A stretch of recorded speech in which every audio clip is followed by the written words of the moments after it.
ભારત સરકારના digital India બનાવના સમર્થનમાં આજે અમીરગઢ ખાતે ત્રિદિવસીય ડિજિટલ ઇન્ડિયાના વર્કશોપનો શુભારંભ કરાયો છે।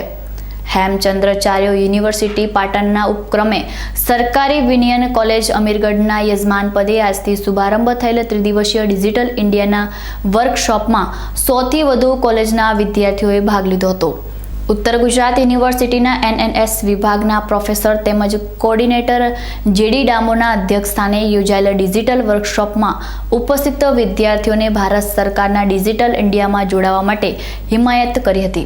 आ प्रसंगे अमीरगढ़ना सरपंच राजेन्द्र अग्रवाल तेमज पंचायतना सभ्यो ग्राम लोको मोटी संख्या में हाजर रह्या हता।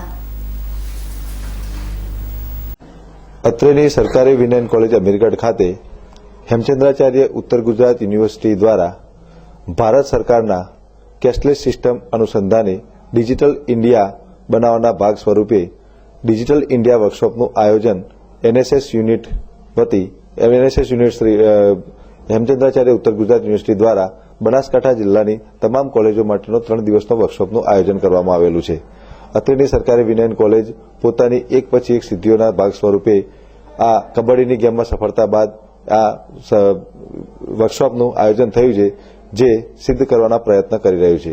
અત્રેની કોલેજ છેવાડાની છેડે આવેલી કોલેજ હોવા છતાં અત્રેના સ્ટાફ મિત્રો અને વિદ્યાર્થીઓના સતત ઉત્સાહને કારણે નવી નવી પ્રવૃત્તિઓમાં સતત અગ્રેસર રહેવાનો પ્રયાસ કરતા રહે છે અને એ ભાગ સ્વરૂપે અત્રેની કોલેજ યુવક મહોત્સવની અંદર પણ 2 મેડલ પ્રથમ નંબરના પ્રાપ્ત કરી અને સફળતા પ્રાપ્ત કરેલી છે।